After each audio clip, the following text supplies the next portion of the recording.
చేస్తున్నారు. మా గొంతు మందబలం ఉందని నువ్వు అసెంబ్లీలో నొక్కుతావేమో, కానీ మేము యాజ్ పాసిబుల్ దొరికిన ప్రతి చిన్న అవకాశాన్ని ఉపయోగించుకొని ఒక్క సెకండ్ కూడా వృధా చేయకుండా ప్రజా సమస్యల ప్రస్తావనకు మేము ప్రాధాన్యత ఇచ్చాము.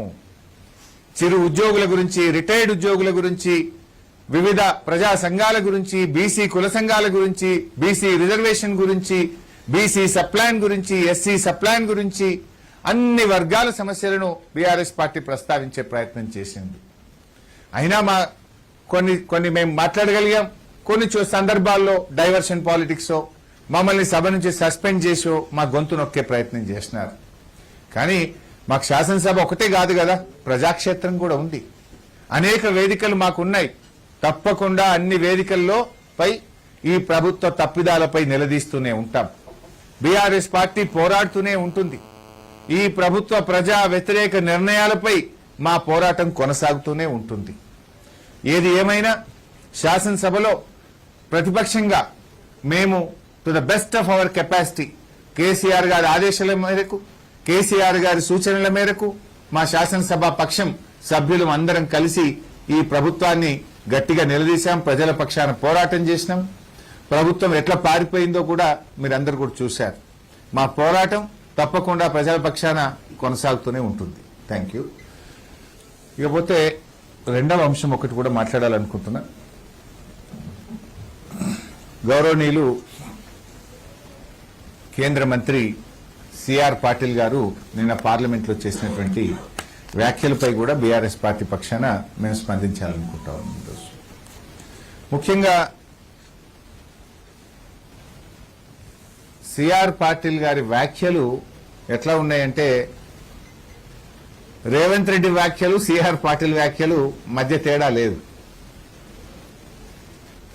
బీఆర్ఎస్ మీద బురద జల్లడంలో కాంగ్రెస్ బీజేపీల ఫెవికాల్ బంధం బయటపడ్డది.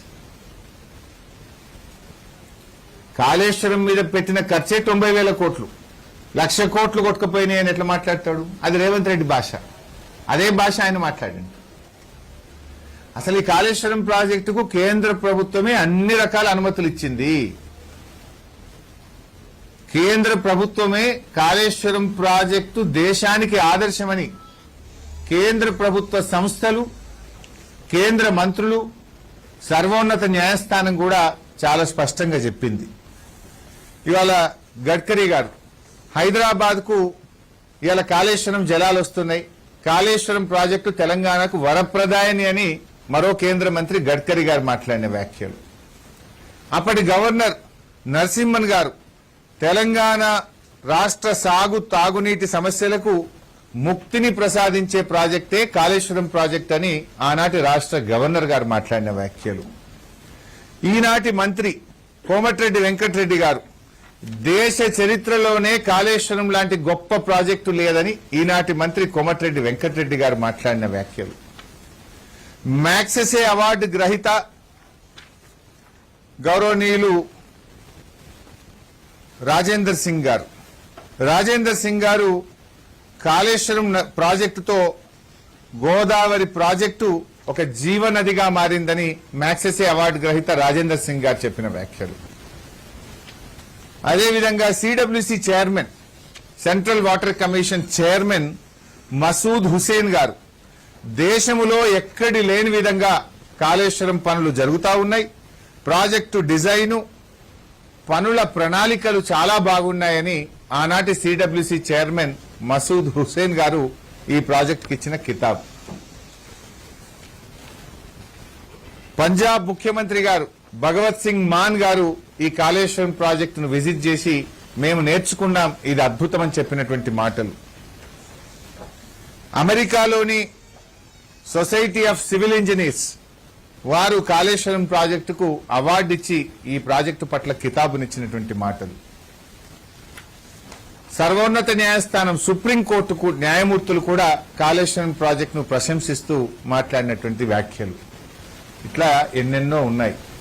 అది కాదు, నిన్నగాక మొన్న economic survey of India, Bharat సర్కార్, ఇది నాది కాదు, కేంద్ర ప్రభుత్వం, భారత్ సర్కార్, కేంద్ర ప్రభుత్వం ఇదే పార్లమెంట్ సమావేశాల్లో పార్లమెంట్ లో టేబుల్ చేసిన ఎకనామిక్ సర్వే రిపోర్ట్ ఇది.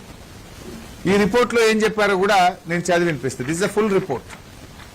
ఇందులో page number 231. In Telangana the cultivated area which stood at 1.31 crore acres in the year 2014, it increased to 2 crore 20 lakh acres by the year 2023 due to major flagship programs such as Kaleshwaram lift irrigation project. ఇది నేను చెప్పలే, కేంద్ర ప్రభుత్వం parliament లో పెట్టిన economic survey పుస్తకం. గడ్కరీ గారు చెప్పింది నిజమా? ఢిల్లీలో పార్లమెంట్ లో ఎకనామిక్ సర్వే రిపోర్ట్ లో చెప్పింది నిజమా? లేదు నిన్న రాజ్యసభలో నీళ్ల మంత్రి చెప్పింది నిజమా? ఎవరి మాట నిజం? మీరే కదా అద్భుతం, కాళేశ్వరం వల్ల తెలంగాణలో సాగునీటి వసతి రెట్టింపైంది, తెలంగాణలో పంటల ఉత్పత్తి రెట్టింపైందని మీరే కదా చెప్పింది. ఇదేమో ఢిల్లీలో పార్లమెంట్ లో పెట్టింది, ఇదేమో రాష్ట్ర అసెంబ్లీలో నిన్న ఉత్తమ్ కుమార్ రెడ్డి గారు నిన్న అసెంబ్లీలో పెట్టిన పుస్తకం. ఇది నాది కాదు. ఉత్తమ్ కుమార్ రెడ్డి 2026-27 బడ్జెట్ బుక్ లో నిన్న అసెంబ్లీలో పెట్టిన పుస్తకం. ఆయన గారు ఏం చెప్తారంటే, నిన్నేమంటాడు రేవంత్ రెడ్డి గాని సిఆర్ పాటిల్ 1,00,000 కోట్లు కొట్టుకపోయింది, ఖర్చు పెట్టింది 90,000 కోట్లు అయితే 1,00,000 కోట్లు కొట్టుకపోయింది అంటారు. మరి 1,00,000 కోట్లు కొట్టుకపోతే ఉత్తమ్ కుమార్ రెడ్డి గారు ఏమంటారు, ఇంట్లో 2024-25లో కాళేశ్వరం ప్రాజెక్టులో ఇప్పుడు బారుతున్న లక్షల ఎకరాలకు అదనంగా 24-25లో 3,000 ఎకరాలు కొత్తగా పారకం పెరిగింది, 25-26లో 5,000 ఎకరాలు కొత్త ఆయకట్టు సాగులోకి తెచ్చాము అని నీళ్ల మంత్రి ఉత్తమ్ కుమార్ రెడ్డి సభలో పెట్టిన నివేదిక. మరి 1,00,000 కోట్లు కొట్టుకపోతే ఈ కొత్త పారకం ఎడికెళ్ళి వస్తుంది? ప్రాజెక్టే కొట్టుకపోయా, మరి కొత్త పారకం ఎడికెళ్ళి వచ్చింది? అంటే ఇదంతా కూడా బీఆర్ఎస్ మీద బురద రాజకీయం, బురద జల్లే రాజకీయం.